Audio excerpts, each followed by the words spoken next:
There is a moment in life when a single idea, a single sentence, or a single decision quietly divides your life into two parts. Before you understood it, and after you could never unsee it again. Years ago, I was working at a financial firm, surrounded by people who were objectively intelligent, well-educated, and highly capable. And I had a boss I deeply admired. He was calm, successful, respected. The kind of person whose opinion carries weight, whether you like it or not. One day, I told him I was thinking about starting an online bookstore. Nothing dramatic, no grand speech, just an idea. He listened carefully and invited me for a long walk through Central Park. And somewhere between silence and honesty, he said something that sounded reasonable but secretly carried danger. That sounds like a good idea, but maybe it's better for someone who doesn't already have a good job. And that sentence, calm, logical, responsible, is exactly how most dreams die. Not loudly, not violently, but politely. That moment forces a question most people avoid for their entire lives. Do you want safety, or do you want growth?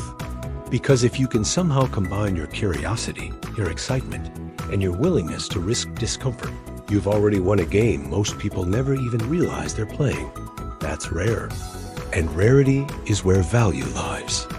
Years later, I met a young man who asked me to invest in his company. He told me he was going to sell books from his garage, online, ship them himself, and someday become one of the richest people on the planet. The number he mentioned didn't even statistically exist at the time. Countries didn't have that kind of money. Governments didn't talk in those numbers. And here was a 26-year-old saying it casually, like he was describing tomorrow's weather. The difference between him and everyone else in the room wasn't intelligence. It wasn't information. It was belief backed by action, and the absence of fear disguised as logic. Here's what most people miss. Passion is not something you borrow, download, or wait for permission to feel. Passion is something you either choose to honor or choose to suppress. People chase motivation because motivation feels good, but motivation is weak. It fades. It depends on mood. Passion doesn't ask how you feel today. Passion asks whether you're willing to live with regret tomorrow. When you choose comfort, your brain relaxes, but your life slowly goes numb. When you choose discomfort with meaning, your brain resists, but your life wakes up. And that resistance you feel? That's not danger. That's growth demanding a price. Most people think success comes from talent. It doesn't. Talent is something you're given. You didn't earn it. You can be grateful for it, but you can't be proud of it. Pride comes from choices. Choosing to work when quitting would be easier. Choosing integrity when shortcuts are available. Choosing long-term meaning over short-term relief. You can be brilliant and still live small. You can be average and build something extraordinary. The difference is never ability. It's always choice, repeated daily, when no one is watching. At some point in your life, and this moment comes whether you're ready or not, you'll ask yourself what kind of story you want to tell when you re-old. Not what you could have done, not what you almost tried, but what you actually chose. A life optimized for comfort feels safe today and empty later. A life built around service, curiosity, responsibility, and a little madness feels hard now and deeply fulfilling forever.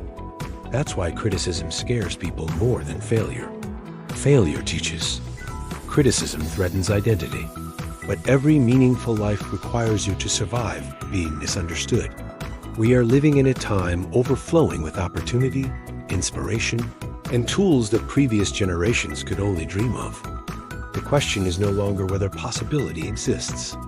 The question is whether you're willing to claim responsibility for what you do with it. Your life is not waiting to be discovered. It is waiting to be written. And the ink is not talent. The ink is choice. Every single day, you decide whether inertia will guide you or whether curiosity will pull you forward, whether you'll follow dogma or design your own path, whether you'll avoid risk or accept the cost of becoming who you know you could be. So ask yourself honestly, and don't answer quickly. When the moment comes, what will you be proud of? The gifts you were given, or the decisions you made when it would have been easier to stay exactly where you were? Because one of those builds a resume, the other builds a life. And once you truly understand that difference, there is no going back.